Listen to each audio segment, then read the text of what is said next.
Hey guys, welcome to Moment of Clarity. Just a quick video to say, Kamala Harris? Oh, for fuck's sake! Come on, man!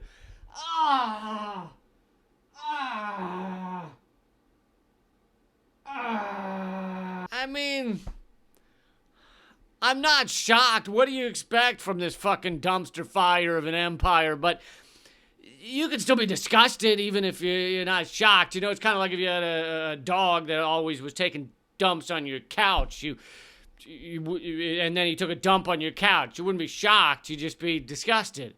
You'd just be like, man, seriously? Kamala Harris is... What's wrong, Joe Biden? Was John McCain not available to run with you? Oh, yeah. Actually, John McCain was not available. That's a good point. Kamala Harris is just like the epitome of pro-corporate, pro-big bank, pro-prison industrial complex. She is. You are in the middle. I'm talking to you, Biden, because I know you watch all these videos. You've told me so. You are in the middle of the largest national uprising against racist policing in a generation, at least. And you're picking a top police officer, a top cop of California. And I now stand before you as the top cop of the biggest state in the country. Who spent her days there making sure as many people of color were imprisoned as possible. Imprisoning parents because their child was truant, didn't show up to school, so you put the parent in jail? Are you fucking kidding me? This is a woman who her office recommended prosecuting Steve Mnuchin for foreclosing on homes that he had no right to be foreclosing on, and she, no, let's not prosecute Steve Mnuchin, and then he ultimately donated to her campaign. This is, look, and it's not, for those of you out there who are like, yeah, I know Kamala Harris is terrible, but every time I post about it, people are like, you just don't like that a woman of color is going to be on the ticket. Bullshit, all right? There are plenty of great women of color. In fact, probably, I'd say almost all of the women of color are better than Kamala Harris. They could have been on this ticket, okay? In fact, I'll let a woman of color speak about how awesome Kamala Harris is. Here's Tulsi Gabbard. Now, Senator Harris says she's proud of her record as a prosecutor and that she'll be a prosecutor president, but I'm deeply concerned about this record. There are too many examples to cite, but she put over 1,500 people in jail for marijuana violations and then laughed about it when she was asked if she ever smoked marijuana. She blocked evidence that would have freed an innocent man from death row until the courts forced her to do so. She kept people in prison beyond their sentences to use them as cheap labor for the state of California.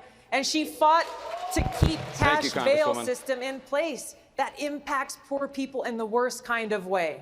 When you are in a position to make a difference and an impact in these people's lives, you did not. And worse yet, in the case of those who are on death row, innocent people, you actually blocked evidence from being revealed that would have freed them until you were forced to do so. There is no excuse for that. Well said, Tulsi. Yeah, that would have been a great idea, Joe Biden, to put Tulsi Gabbard in as your VP. Then that'd be a sign to the progressive side of the Democratic Party that you actually give a shit. The anti-war side, the anti-big prison industrial complex side, the movements that are actually changing the country. But no, despite the fact that Bernie Sanders actually was beating you in the primaries, destroying you as a matter of fact, until Obama ran around and got everyone, including Kamala Harris, Pete Buttigieg, Klobuchar, to drop out and endorse you all at once.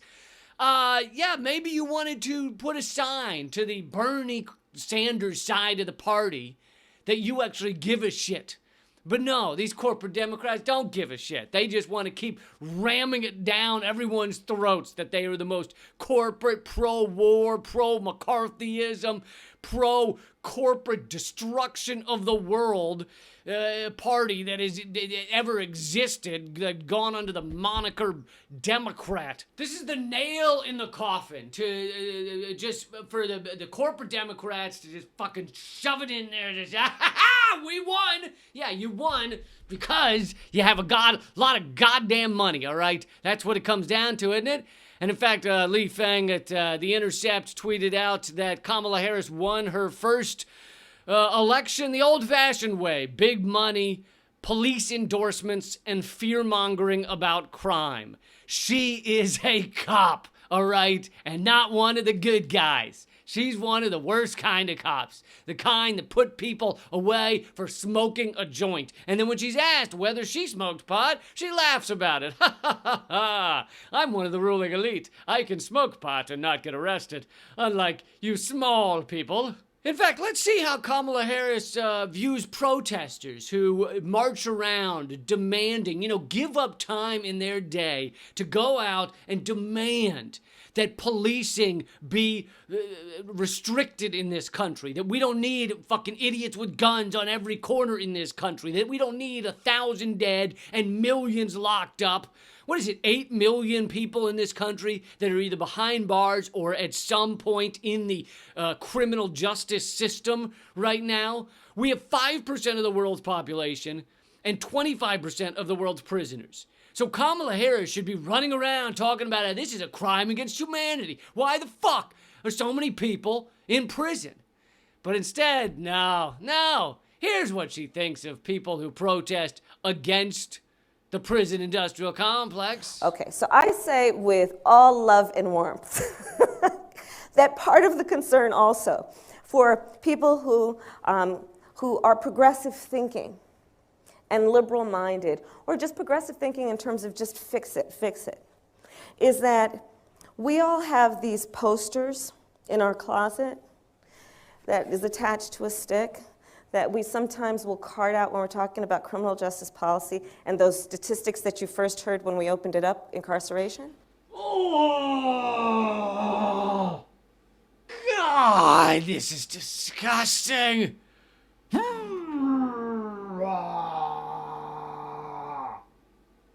And we run around with these signs, build more schools, less jails. Build more schools, less jails. And we walk around everywhere. Build more schools. We protest. Build more schools, less jails. Put money into education, not prisons. There's a fundamental problem with that approach, in my opinion. And it's this. I agree with that conceptually. But you have not addressed the reason I have 3 padlocks on my front door. You're so funny, Kamala. God, I love you. No, she doesn't really address the reason she has 3 locks on her door, all right? That's called inequality. In systems where the inequality is not beyond that of ancient Rome, you don't have crime on this level. And look, I'm not saying that means, oh yeah, if you're poor, fucking go rob everybody, all right? This is not an endorsement of crime, but it's saying if you actually want to stop crime, then you look at the true cause of it. The true cause of it is inequality. And in fact, yeah, has crime gone down? Yeah, because you're just locking up fucking everybody, all right? If our imprisonment numbers keep increasing at the level they've been increasing, then by the year like 2050, we're all going to be in prison. And, at that point, who's going to watch all the bad TV and, wear blankets with sleeves while we sit home turning into some sort of gelatinous blob of sorts?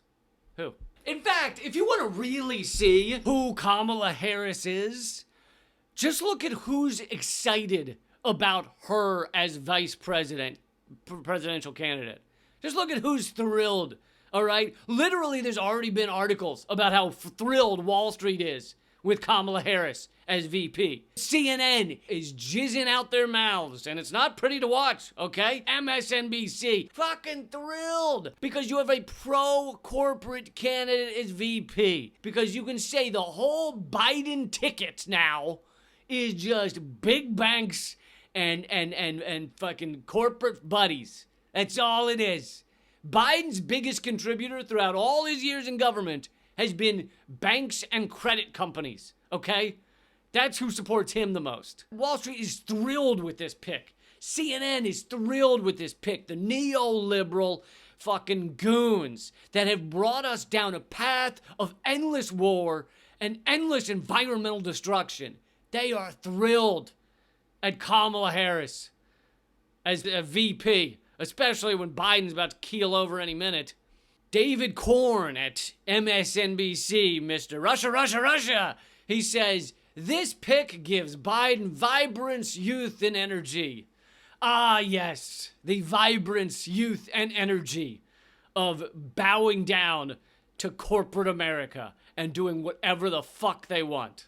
CNN said that by picking a black woman to be on the ticket, Biden is the bridge between two history-making tickets, Obama and Kamala Harris. Oh, God, this is disgusting. Yes, Biden is the bridge that shows that no matter who the fuck you put in that office, the corporate establishment will always win. They will crush the progressive movements with just a crazy amount of money. They will crush the Bernie Sanders movements with a rigged system, and they will put in the people that have shown that they will do whatever Wall Street wants.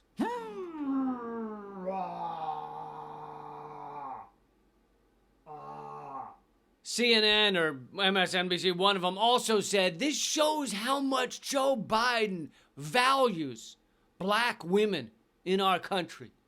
Does it? Does it, though?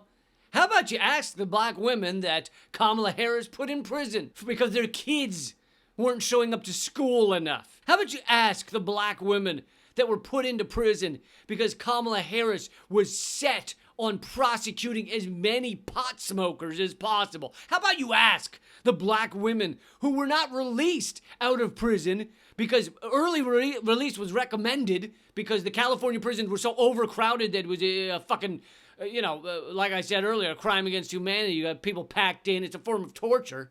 And they were so overcrowded, they said, we got to release some people. And Kamala Harris's office came forward and said, no, we can't release people out of the California prisons because we need them for cheap labor. It will affect the California labor markets. How fucked up do you have to be to say that when they're saying, yeah, we really got to release some people?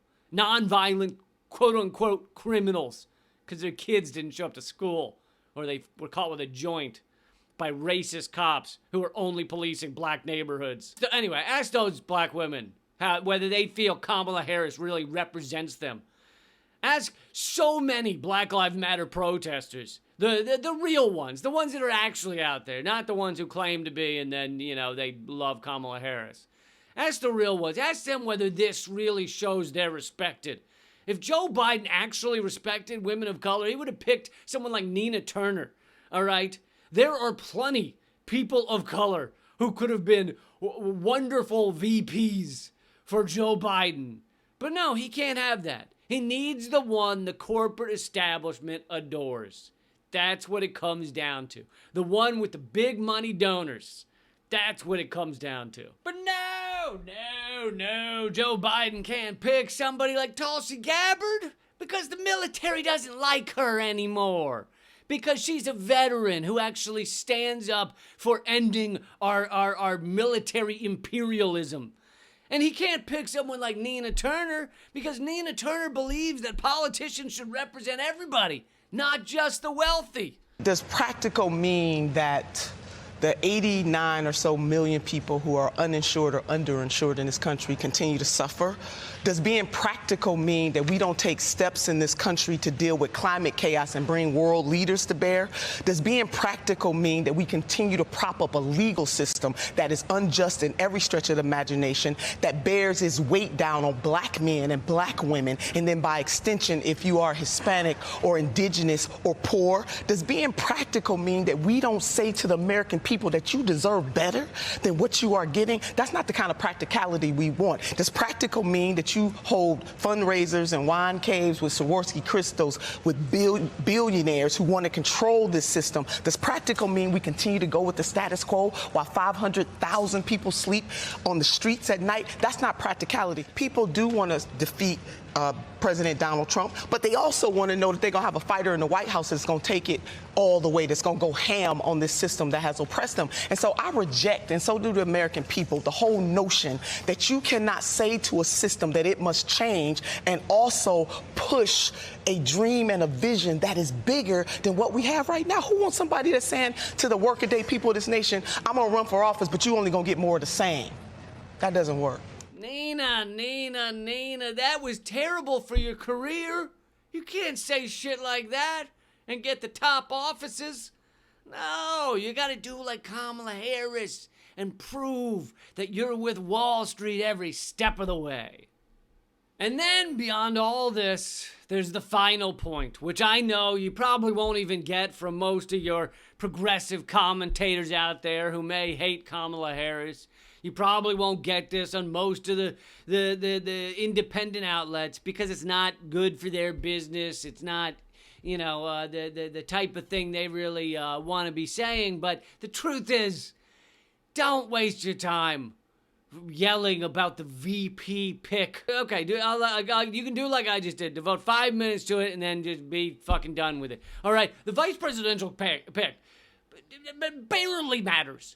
Barely matters, all right? It is largely meaningless, but our mainstream media knows that it's a great distraction, so they'll talk about it and say, look, oh my God, look at who they picked for VP, just like I did for the past 5 minutes. But the truth is that we have seen time and time again that this military-industrial complex, this corporate ownership of our society, the capturing of every level of our government, our justice system, by the wealthy, all of that does not change. It rolls along unstopped, no matter who is in the presidency.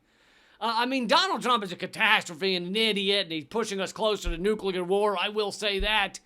However, not much has changed for what the Pentagon's plans were. They've pretty much gone about their business. Big oil, big gas, gone about their business. Big Wall Street, gone about their business. The largest entities in our world have not changed and do not change when you put an Obama in office or you get Joe Biden and Kamala Harris in there. They may get the wheels of the government to run a little more smoothly, They don't have to, nobody's got to worry about a rogue tweet coming out that's going to make things awkward for them. But really, the fact that this is 24/7 and you're going to be hearing about nothing but this, Joe Biden, Kamala Harris, Donald Trump, convention, nothing but that throughout the next 2-3 months, nothing. And it is 90% of it is a mass distraction, a gigantic distraction. So that you and I and so many others aren't actually doing the thing that is dangerous to this system, which is thinking beyond it, picturing ways to get to a more evolved place, a place where there is no gut-wrenching inequality, a place where everyone is housed and clothed and no one has to fear that their life is going to collapse at any minute, that they're going to get evicted and go bankrupt because they got cancer or something. That is what we should really be spending 90% of our time talking about. And instead, we're spending 90% of our time talking about who the VP pick is on the ticket. Anyway, I'm here with you. Let's keep fighting.